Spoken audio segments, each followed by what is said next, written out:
láti ẹ̀kọ́ máa gbọ́ ṣó ti gbọ́ nípa àjà boys 1 million boys èmi ni mo jáde wò lọ́pẹ̀lọ́ saminari gbà ẹ́ tẹ́. na jeje I sit down wahala dey look for trouble I do music for living orin mo fi ń gawú I dey hear that woto dey say 1 million boys you know wetin dem dey call 1 million boys fans ló ń pè 1 million boys you dey hear ọ̀lẹ́ni mímì lè jà ṣùgbọ́n mo ní mọ́pò lẹ́yìn àwọn fans ẹ mọ̀ àwọn bíi kọ́ ní pásítọ̀ ní èrò 1 million lẹ́yìn babaláwo ní èèyàn 1 million lẹ́yìn àáfàá náà níyàn 1 million lẹ́yìn ọmọ ọlọ́run ni mí mo níyàn tó pọ̀ lẹ́yìn èso lè kọ́ létí jésù yá ń gbọ́ tí bá sọ pé 1 million boys fans ló ń pè bẹ́ẹ̀ áńgẹ́lì ni mí mo níyàn lẹ́yìn tẹ́ bá ṣèkà fún mi mo náwọn tó máa gbèjà mi ṣá ń gbọ́ áńgẹ́lì mi kò ṣe pé bóyá mo lólè àmì ìṣòlè o àníbọn má jalè ni mí àwọn dáàdi wa ọdẹ ni wọ́n jagunjagun ilẹ̀ ló ń tà ó ti yé yín àwọn dáàdi wa níbọn má jalè wọ́n máa ń fi ìbọn pa ẹran ọ̀gbẹ́ ó ti yé yín so use your brain ẹ má lọ bá ògo tèmi jẹ́ ẹ máa sọ̀rọ̀ ẹ sanwó ṣó kẹtẹ ẹ má fi wòtòwòtò anóbìtìfo kò ń ṣe 1 million boys tìyẹn o 1 million boys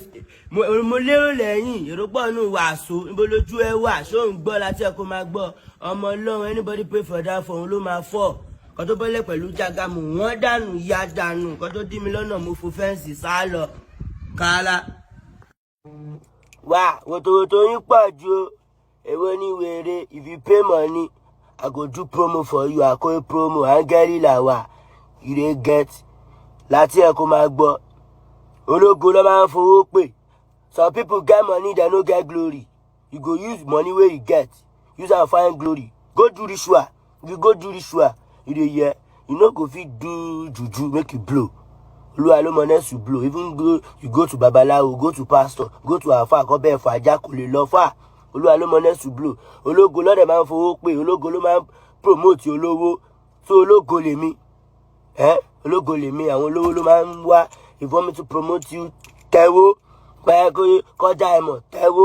you dey get láti ẹ̀ kó máa gbọ́ ọ̀rọ̀ owó ló bá mi use money follow me sef I go use my glory attack you that's all ó ti lọ finally ológo ló máa ń ṣọ̀rẹ́ ológo. òní lọ́jọ́ ajé o ajé kó wá mi rí o success is my only motherfucking option o ajé wá mi rí ajé wá fi lé mi ṣe ibùgbé o ọ̀rọ̀ owó ló bá mi o 99 missed calls ọ̀rọ̀ owó ló bá mi you sabi person no mean o àlàyé ṣe you get people olówó làwọn ọ̀rẹ́ mi máa pass man bizabiza show me your friends and I go tell you who you are o a fool at 40 is a fool forever o ṣòwò ló fẹ́ ni ṣé mo kọlà o má wojú ṣe o ibi ilé ọ̀hún ilé kìnjà kójó pẹ́ dìyẹ ni ọmọ ológo kọ́lọ́kọ́lọ́ is a banga o bangalé.